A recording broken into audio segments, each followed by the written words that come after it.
cette ingérence de l'État du Sénégal, c'est pas bon. Alors premier ministre toujours Adama ñu des ci lu ko concerné ndax aussi démb daal dinay xamle ne désormais moom mooy superviser les dépenses d'investissement. Il joue le rôle du ministre des Finances et du Budget. Des Finances, oui, parce que ba tey jii wala ba démb c'est le ministre des Finances qui était l'ordonnateur principal des dépenses d'investissement donc boobu les rôles itam premier ministre moo ko ci remplacé par souci de voilà bëgg yëf yi leer décentraliser non bëgg yëf yi leer bëgg aussi su nekkee yëpp bëgg yëf yi yaxanal leer su nekkee yëpp bëgg yëf yi leer mi ngi tuumaal Cheikh Diba ni moom du dox ci lu leer. non dafa bëgg yaxanal. dafa bëgg yaxanal Cheikh Diba du yaxanal. xaw ma yegguma ci loolu. mais en tout cas je cherche justement les termes yi nga xam ne moom la ñu employé ci conseil des ministres bi pour que mu gën a leer. waaw boobu moo gën a kii parce que xam nga dafa am loo xamante ni Fatou. Alors elle s'inscrit dans une démarche de rationalisation yaxanal.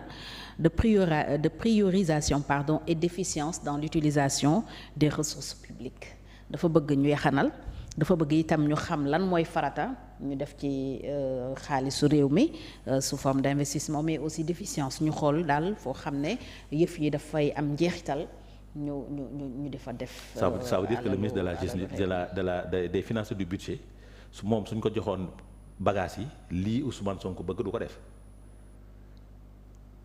Ça signifie kon nañ ko dàq parce que il n'est pas à la hauteur c'est uniquement ça soo liiree communiqué conseil des ministres dafa bëgg affaire bi gën a am jeexital yu baax dafa bëgg affaire bi gën a nankam dafa bëgg kanam donc wóoluwul soo ministre des finances et du budget moo tax bëggoon naa gis kanamu Cheikh Diba ba ñuy débattre sur cette question. bi ñu annoncé décision bi. non parce que dañ ciy débattre. bañ ciy débattre bëggoon naa gis kanamu Cheikh Diba parce que le ministre des finances et du budget loolu rek la am. soo ko roccee ci moom ak zéro yem amatul dara donc tout le pouvoir est centralisé au niveau du ministère de l'économie et de la primature. De la primature noo comprendre dogal boobu. mooy moom wóoluwul kenn pour wane ni moo gën a jub moo gën a nangam te y a des questions qui sont là qui méritent d'être posées par rapport ak ci manière bi nga xam ne moom lay defee xam nga tax ma wax la ko. pour efficience efficacité et autres mais ministre des finances et du budget balaa muy jël décision day wax ak premier ministre obligatoirement. mu valider. pourquoi tout centraliser li mu doon wax na ko te lii sax du gulet wax na ko nee na tous les marchés de l'État seront centralisés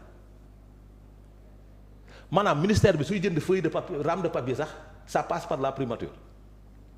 mais où est la liberté de ces ministres lu ñuy doyee DAGE kon lu ñuy doyee les DAF et autres dans les structures su nekkee yow amoo sa liberté ak sa autonomie donc ça veut dire que nit ñi soo leen falee te wóoluwoo leen mais mieux boo nga bàyyi leen ñu dem. moo tax ñàkk kóolute la. mais du lan la. est-ce que tam du xëy na rek pareil à toute éventualité. doxal jubal jubbanti bi. donc ça veut dire que ñoom jubuñu. Cheikh Diba jubul. non c'est-à-dire xam nga nag xel lañu yor. pour yow loolu rek la mën a tekki daal loolu dong lay non man loolu de nit ki su jubee di nga ko bàyyi ak li moom. et Cheikh Diba a été directeur de la programmation budgétaire. il était cadre dans l'administration sénégalaise. Est-ce que rapport daf ko mës a daan. du ci lu ñu yegg. yëguñu ko. maintenant su nekkee moom dafa jël pouvoir bi nga xam ni il devient maintenant il est premier ministre. il est ministre de la justice parce que moo ñu waxoon ni moom moo joxe injonction il est ministre de l'intérieur moom moo ñu waxoon moo joxe injonction maintenant il est ministre des finances et du budget waaw kon ministres yi toog ci table conseil des ministres ñu leen di fay ñun suñu xaalis ban njëriñ lañ fi am il sert à quoi ces ministres il sert à quoi Cheikh Diba Fatou nañuy waxtaan loolu am na loo xamante ni war na mën a am pouvoir nag. président war na mën a jël ay pouvoir am jox ko. d'ailleurs on a voilà c'est-à-dire day jël ay pouvoir am dénk premier ministre mais le premier ministre n'a pas le droit de prendre les pouvoirs des ministres donc ministres yi dañuy faible li garaaw yow yaa ngi woon askanu Sénégal ne wóoluwoo ñi nga àndal Fatou nit ki soo ko wóoloo da nga koy bàyyi mu jël li mu moom mais su nekkee da nga ne lii ma moom nga ne ko non benn cat laa la ciy jox des de dama lay contrôler mais attends, les gens ne vont pas travailler conscience tranquille donc où est passée l'enquête de moralité pour la nomination de ces gens-là pour ñu mën a xam ndax kóoluteef bi am na ndax sell nañ ñoom ndax jub nañ ñoom. ndax ils sont dignes de confiance. Est-ce qu'ils sont dignes de confiance pour ñu mën a leen jox ces responsabilités-là le ministre du budget et des finances et du budget soo ko dindee loolu dara desatu fa parce que nag le ministre des finances dafa war a am doole.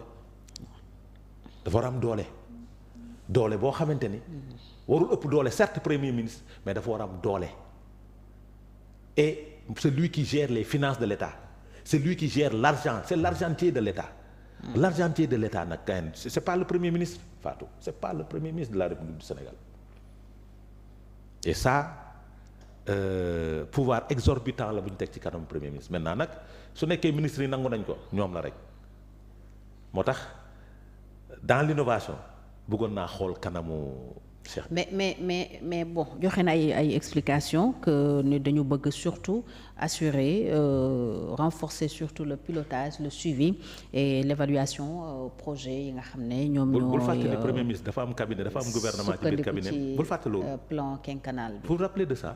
oui. que dafa am cabinet dafa am ay ministres yoo xamante ni dossiers yi suy ñëw ci ñoom day jaar ci ministres yooyu d'abord. Est-ce que soxla na lii yëpp muy wax non.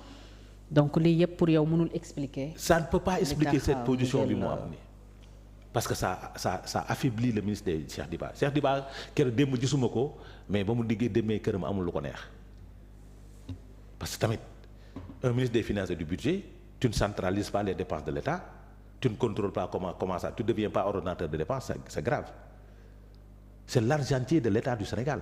c'est l'argentier moom mooy dem le kon xanaa désormais moom dina dem lebi xaalis uti xaalis dellu si. Parler d'humiliation serait trop fort. Pour moi je ne dirais pas d'humiliation mais ñàkkal na ko fayda tuuti na ko lool su nekkee tout moo boobu mooy humiliation ci tubaab moom tuuti na ko lool pour dire Fatou am na loo xamante ni kenn du ko def nit ki wóolu nga ko fal nga ko. D'ailleurs. Mais bu ñu fàtte tam Adama ne c'est Ousmane Sonko le garant du projet c'est moom mooy personne morale bu projet bi et on parle là du projet surtout plan quinquennal 2025-2029 donc premier mandat bi aussi dafa am importance. Est-ce que du dafa bëgg a plan quinquennal 2025 c'est pas Ousmane Sonko. mais investissement yi la. c'est pas Ousmane Sonko xalaatu ko.